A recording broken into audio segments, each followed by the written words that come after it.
Chief PNP ng ating pambansang kapulisan, Police General Guillermo Lorenzo Elizar, at ng ating pong tanggapan ng DPCR, walang iba ang ating DPCR Director, Police Major General Rodel Sermonia, kasama ang ating PKG Director, Police Brigadier General Eric Noble, ay pinahahatid namin sa inyo ang aming pagbati ng isang tanghapon. Siyempre, kasama din natin ang ating pong Regional Director ng Calabarzon.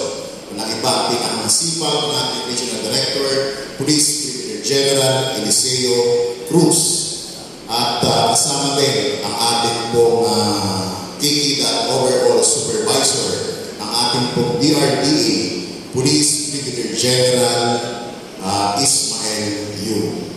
Sa ating pong mga kapwa nagkagbayan at mga kabataan dito sa lalawigan ng Cavite, partikular dito sa barangay ng Molino 4, ay nagpapahatid kami ng isang pagbati at pasasalamat sa sangguniang barangay ng Molino 4 at sa sangguniang kabataan ng Molino 4 na pinamumunuan din ng aming Regional Treasurer, pinaka-sexy, pinakamaganda, Honorable SK Chairwoman Angie Cariaso. Palakpakan naman natin ang inyong SK Chairwoman. Kasama siyempre ang lahat ng mga member ng ating sangguniang kabataan. Siyempre, under the guidance ng inyong pong Bacoor Police. Palakpakan natin ang inyong Chief of Police, si Major Guste. Sige po. Palakpakan naman natin ang Chief of Police. So ako po si Kuya Maru Soriano, ang National Advisor po ng Kabataan kontra Droga at Terorismo. So nagpapasalamat kami sapagkat kahit in the midst of this pandemic ay nakuha pa din ng ating pong sangguniang kabataan sa tulong ng Kikita Bacoor chapter na magtaos pa rin ng ganitong klase gathering. Hindi naman to walang kwenta dahil this is a very useful, informative meeting kung saan makikita ninyo ang tunay na kalagayan ng ating mga kabataan, lalo na yung mga panloloko ng mga makakalawang grupo na nagkalat din lamang dito sa Calabarzon, kundi sa iba't ibang panig ng ating pong bayan. So bago po ako magsimula, hayaan po muna ninyo ako na ipapanood sa inyo ang isang presentation na galing po mismo dito sa Region 4A.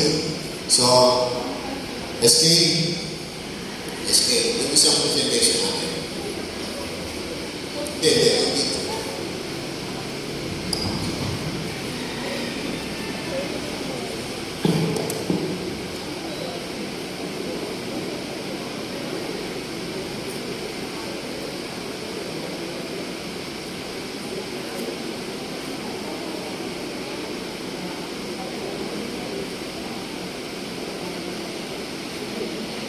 Kaya nagkaroon ng konting problema yung ating video.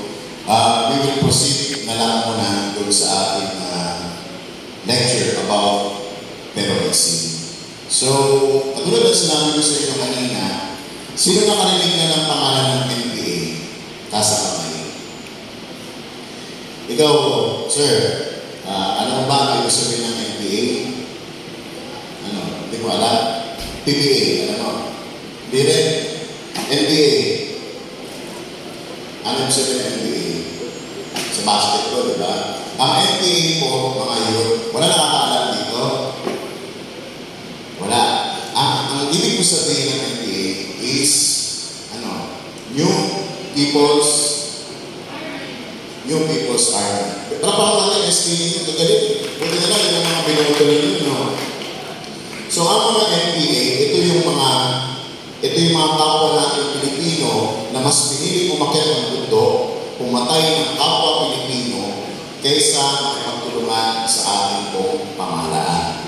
So, lately, sila po ay dineclare na ng ating pong pamahalaan, ng ating gobyerno bilang terorista dahil sila ay nagugulo sila yung pinagmumulan ng mga kaguluhan, sila rin ang pinagmumulan ng iba't ibang dahilan kung bakit may mga nasisirang buhay, lalo na ng mga kabataan. So, ano ba ang ibig sabihin ng terrorism dito sa ating bansa? Next. So, sabi dyan, terrorism refers to the unlawful use of violence and intimidation, especially against civilians in the pursuit of political aims. Sila daw yung mga tao na gumagamit ng karahasan. Sila yung nananakit, pananakot, lalo na sa mga sibilyan. Sino ba yung mga sibilyan? Tayo. Tayo yung mga sibilyan. Para lamang sa kanilang mga political na interest. Next. Recruiters will insert link of socialism and communism in the discussion. The indoctrination of the communists. Ito yung pumali ikaw ay mahirap. Sino rito mahihirap? Nasa kamay. So, I guess, akala ko lahat kayo is mayayaman. Tignan, dyan na. So, itong mga NPA na to, ang ginagawa nila is naghahanap sila ng mga sektor sa ating lipunan na inubuo ng mga estudyante, mahihirap, magsasaka, mangingisda, manggagawa, kababaihan, at iba't ibang mga hanay sa ating lipunan. Sa kanila po, hello. Sa kanila po, hello po. Sa kanila ito nire-recruit, then bibigyan nila ng mga presentation para magalit sila lalo sa ating gobyerno. Next. Tuturuan nila ang mga perspective recruits na maging kritikal sa mga nangyayari sa lipunan. So ano ba itong mga kritikal na nangyayari sa lipunan, mga bagets? Ito yung kahirapan. Ito yung kakulangan sa edukasyon. Ito yung kakulangan sa suporta pagdating sa pangkalusugan. Ito yung kakulangan sa pagtaas ng sweldo ng ating mga manggagawa. So yan yung mga kritikal na nangyayari ngayon sa ating lipunan. Ngayon, yan ngayon ang ginagamit ng mga makakaliwang grupo upang dutdutin ang sugat ng kapwa natin mga mahihirap. Next. They are exposed to other CPP front organization. Nandiyan dyan ang Gabriela Women Party, nandiyan ang Makabayan, nandiyan ang Kabataan Party List, nandiyan ang Karapatan, nandiyan ang Bayan Una, nandiyan ang Kilusang Mayo Uno, nandiyan dyan ang Anak Bayan, at iba-ibang mga organization na under ng CPP-NPA. Nakakalungkot po mga kabataan dahil ito pong mga sektor na ito ay mga membro po ng House of Representatives o sila po ngayon ay legal na organisasyon na nanunungkulan din sa ating pamahalaan. Sila po ay mga party list. Sila po ay sumumpa na sila ay poprotekta at pangangalagaan ang kapakanan ng marami nating mga kababayan.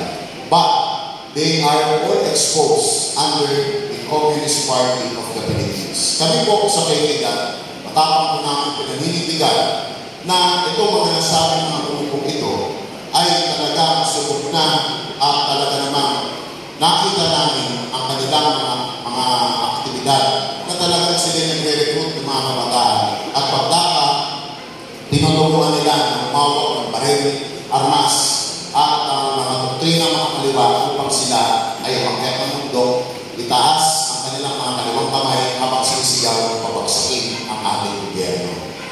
Next. Sino rito ang mga college na? College. So mga elementary pa kayong lahat. College. Nasa ka na isang college. Sino nag-aaral sa UP? UP. May UP ba nito? Wala. PUP. PUP. Pero marami kaming mga kaibigan na nag-aaral sa UP and PUP na talagang sila ay sumusunod sa batas. Sila ay nakikipagkaisa sa mga proyekto at programa ng ating gobyerno. Pero doon sa mga sabing university na yun, Di ba, minsan doon nagagaling ng mga pulis protesta ng mga kabataan na nasa lansangan ng EDSA. Di ba? Bakit? Dahil minsan may mga pagkakataon na sila ay tinuturuan ng PADEPA. No? Yun yung may kurso about communism. No? And then, katulad na sinabi ko sa inyo, mas sila ay nasa tamang edad na, sila ay nagkakaedad, mas nagkakaroon sila ng pagkakataon, natutuloy yung sugat bilang mag-aaral, lalo na kapag kayo ay isang mag-aaral, mararamdaman ninyo yung kahirapan, yung kulang sa suporta, pagdating sa edukasyon, saka sa kalusugan, yun ang ginagamit nila upang sila ay makapag-penetrate sa puso ng mga kabataan. Next. Pagkatapos ng mga kursong ito, dadalhin na nila yung mga bata sa mga terrorist camp ng NPA at ititrain para pumarin at umawak na tamas. Alam po ninyo nakakalungkot. Sino rito 10 years old? Wala kang 10 years old dito? Ikaw, ilan ka na tutoy? Ha? 18. Alam ba ninyo na at the very young age of 10 years old ay meron kami nakita na kabataan na tinitrain na umahawak ng baril. Totoo yan. So, ako lang sinabi ko sa inyo kanina, pag kayo ay na-recruit na ng kanilang mga legal organization, dadalhin kayo, kung magpantawag doon, mag-i-excursion kayo sa bundok.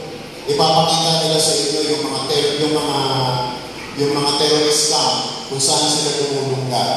Tapos lalo pa nilang pag-aalapin, ang damdamin yung magalit sa ating pamahalaan. Tapos doon na, tuturuan na kayo kung paano umawak ng granada, tuturuan na kayo kung paano umawak ng iba't ibang kalibre ng baril.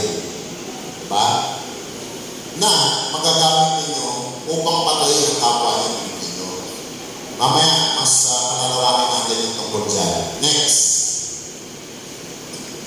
At sa mga palad, narito ang mga kinahantungan ng mga batang na-recruit. Siyempre, hindi naman po pwede na walang mangyayari masama sa inyo. No?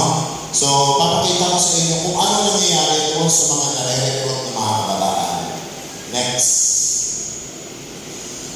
Yan ang nasa larawan na yan. Yan ay bangkay ng isang 16 years old na ang pangalan ay Boy Binungkasa. Na-recover katawan niya ng 23rd Infantry Battalion sa kabuturan ng barangay sa Butuan City noong November 30, 2019. Nakita ninyo, 16 years old, patay.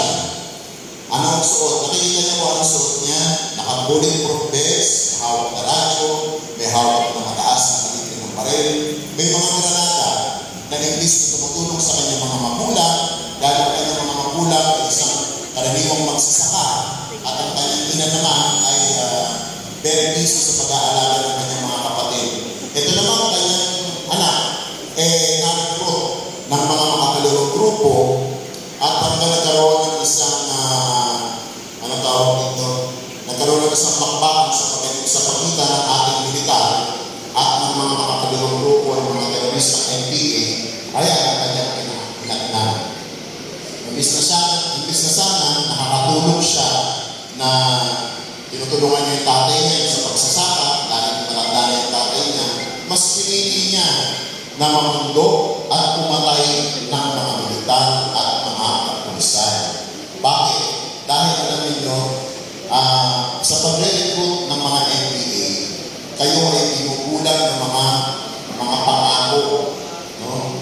Pinangakuan sila na magkakaroon ka ng lupa pag sumama ka sa amin. Magkakaroon ka ng pera pag sumama ka sa amin. Problema ka lang, 52 years na tayo niloloko ng CPP-NPA. Pero, ni isa sa mga pangakong binitawan ng mga CPP-NPA, hanggang ngayon, wala pa rin natutupad. Next. Ito naman po ay isang bangkay na nahukay sa ilalim ng kapundukan sa Sierra Madre. Ang pangalan po niya ay si Hope Kapampangan. Narinig siya nung siya ay 16 years old pa lamang at binahasa at pinatay ng kasamahang NPA. Natagpuan ang kanyang bangkay na kanilig sa bundok. Imagine, Alam po ninyo yan si Hope Kapampangan, personal po namin pinuntahan niya. Mataas ang mga grado ni Hope. Maraming medalya, hanggang sa narekrut siya ng kapataang party list. Siya ay sumasama sa mga demonstrasyon sa EDSA. No? Kasama niya yung mga iba't ibang mga estudyante, mga kapwa niya sa mga estudyante. Hanggang sa nag-excursion sila sa bundok. Ang problema, hindi siya namatay sa bala. Ang problema, ginahasa siya. Sino gumahasa? Yung mga kasamahan niyang commander. Alam niyo, maraming mga magagandang taga-UP at PUP na na-recruit na pag dinadala sa bundok ay ginagawang pausan ng mga commander ng NPA. Lalo na sa mga kababaihan. Ang sabi nila, kaya nila inorganisa ang Partidong Komunismo ng Pilipinas saka yung National Democratic Front ay para daw magsulong ng mga pagprotekta sa karapatang pantao. Pero ang katotohanan nito ay sila mismo ang bumabawi sa mga kababaihan natin at mga kabataan. At ang pinakamagandang halimbawa dyan ay ang buhay ni Hope Kapampangan. Imagine niyo, at a very young age of 16 years old, no, napakasakit sa panig ng kanilang mga magulang na makita ang kanyang mga anak na binaboy, binahasa ng mga taong tigang sa lupa na nandoon sa mundo. So, next. Pati mga inosenteng sibilyan na nabibiktima. Diba? Next mo, SK. Yan. Ito naman ay nangyari noong 1989. Isa itong malaking pagpatay ng mga NPA. 4 churchgoers, many of them were children, were killed while attending Sunday Mass on June 25, 1989. Ito yung Digos Massacre. Kung meron kayo mga Google, pwede yung i-verify yung aking presentation sa inyo. Kung makikita nyo sa larawan, wala silang sinisino. Kapwa ng Pilipino, pinapatay nila. Bata, matanda, babae, may karamdaman, PWD na dyan lahat. Nakita nyo yung isa, na-recover yung kanyang kamag-anak, unod na lang. Bakit nila ginawa yan? Upang ipakita nila sa lahat na yung kanilang pwersa na pag hindi na pagbigyan, ito ang gagawin nila sa maraming komunidad dito sa bansa. Next. Ito naman po ay isang karaniwang fish vendor. Yan po si Larry Buenafe. Isang fish vendor na napataan sa isang landmine na gawa ng CPP-NPA. Nakomatos at namatay matapos ang ilang araw. Si Larry Buenafe naman ay isang karaniwang fish vendor na nagbebenta ng isda sa mga pamilya ng motor. Ngayon, habang pinapay-pay niya yung isang daan, nakakaaral ng kanyang motorsiklo yung nakatanim na landmine. Sino ang ilagay? Sino ang ilagay yung landmine niya? NPA. Kita niyo yung permission na gagawa ng NPA sa ating lipunan, sa ating mga komunidad. Diba? Sumako. Pakat. Alam ba ninyo, pinuntahan ng personal ng pamilya ni Larry Buenafe.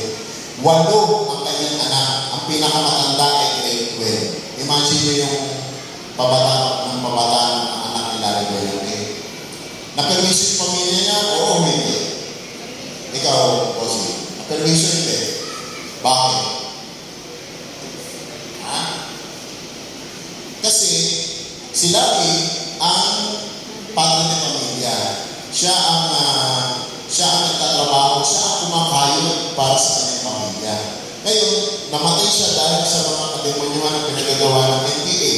So, ang tendency, yung kanyang pamilya, hindi alam kung saan kukuha ng manuso sa kanilang pang-araw-araw. Hindi natin alam kung pwede lumaki yung kanilang mga anak na hindi nakapagtapos ng pag-aaral.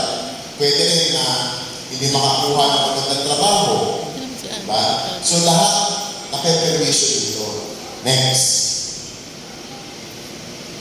At ang very unique yung nangyari, isa nating kapwa kabataan, kapwa nating membro sa KITA, si Kate at ang kanyang pinsan na si Ben Absalon.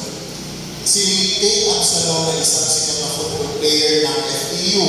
Kasama ang kanyang pinsan na si Ben ang nasawi dahil sa sumabog na landmine na kagagawa ng NPA. Imagine, alam mo yun, itong si Kate Absalom. Sino nakakakilala kay Kate? Sikat siya na football player sa FEU. Ngayon, member din natin siya sa KKDAT. Nagtuturo siya ng libre ng football sa mga gusto. At isang araw nagpakasyon si Kate sa Masbate. Nagbakasyon siya doon. Ang tinig kasi ni Kate, para siyang pulis yung tigas niya, kasi nga, athlete siya. Yung kanyang gupit, yung kanyang tindig, kala mo pulis. Napagkakalan siyang pulis, akala nila, deep penetration agency, Kate doon sa Masbate. Kaya ang ginawa nila, pilit nilang pinapaamin si Kate na siya ay pulis.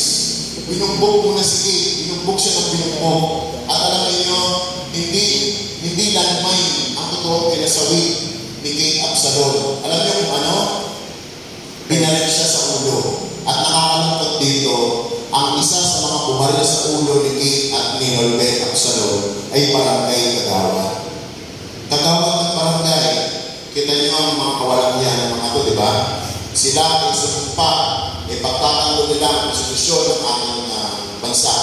Ipagtatanggol ang kaligtasan ng ating mga kababayan. Pero sila mismo ang pumapatay sa mga inosenteng sibilyan katulad ni Kate Absalom.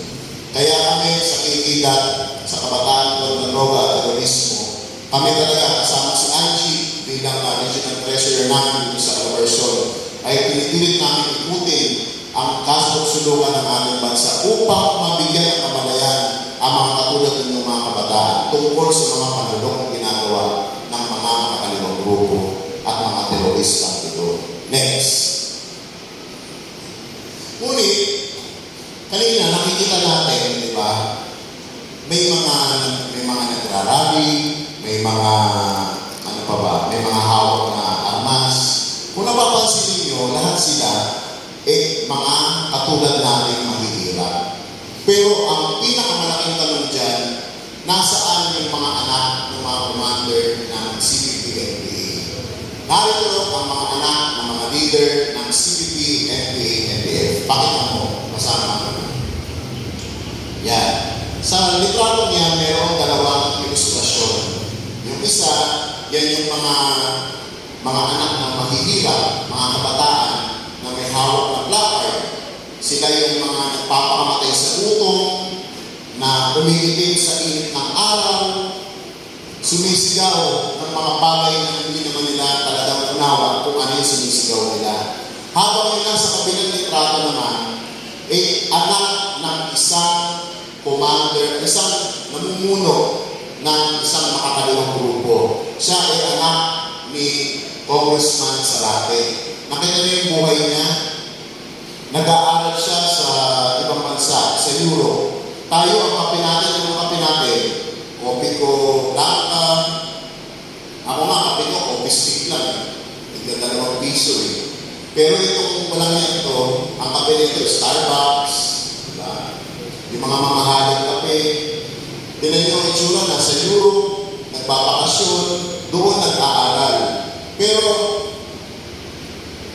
mahirap mag-judge, pero kung iisipin nyo, magkano naman ang sweldo ng isang congressman ng party list para i-sustain ang ganitong klase ng lifestyle. Next. Ayan. Makikita nyo. Ito mga to, nangingitim sa sikat ng araw. Itong mga na-recruit na to, nangingitim sa sikat ng araw, ginagamit sila. Itaas din yung mga placard, hindi naman sila napapakain sa oras. Diba? Kasi kami minsan din kami nasa kalsada. Nasa kalsada din kami at tinatapatan namin yung mga demonstrasyon na ginagawa nila. Kami, busog kami. Kasi kami, yung mga bawang kami. Sila, yung mga organizer nila, iniiwan sila pagdating ng paluan, pagdating ng luto. Imagine ang kanilang tanghalian, alas 5 na ng hapon. Habang itong mga walang na ito, si Sandro Isagani Sarate, ito kahit makatating sa kanila, makakapakila. Nakita niyo yung buhay nila. Diba? Nasa Europe, ang sarap ng buhay. Habang yung kanilang habang yung mga nare-recruit ng kanilang mga magulang na namumuno sa mga iba't ibang organisasyon na lumalaban sa ating pamahalaan, lumalason sa isip ng bawat kabataan, halos mamatay na sa gutom. Next po. Ito ang pinaka-paborito ko sa lahat. Anak ni NPA leader George Matos o si Ka Oris. Si Ka Oris ay isa sa pinakamasipag na commander na nagre-recruit talaga para sa NPA. Pero alam ba ninyo na wala ni isa sa mga anak ni Ka Oris o ni Ka Matos ang sumapi sa kilusan? Wala kahit isa. At imagine ninyo yung isa, living the American dream. Ibig sabihin, kung ano yung isang karaniwang tinatamasa ng taga-isang naninilahan sa Estados Unidos, yun ang nararanasan ng kanyang anak. Kahit isa, walang naging kasabi ng kilusan. Ni isa, walang umawak na baril. Ni isa, walang umakit ng bundok. Imagine, at saan sila kumukuha ng perang pangustos sa luho at para sa edukasyon ng kanilang mga anak? Sino nakarinig na ng revolutionary tax? Ano ang pakiwari mo sa revolutionary tax? My God. Ano ang revolutionary tax? Yung revolutionary tax po, yun po, bali po kinukuha yun sa mga lugar na malalakas yung NPA. Bali po, ayun yung binabayad sa mga NPA ng mga companies, ng mga private companies para hindi sila gumalain ng NPA sa mga activities nila. Wala pa kami naman si George. Tama yun. Ang revolutionary tax ay isang klase ng buwis na sinisingil ng mga NPA. For example, ganito kumari ako si Governor ganito.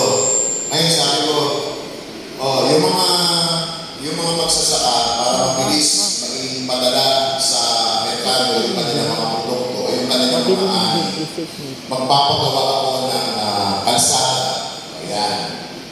Maganda, may kalsada na.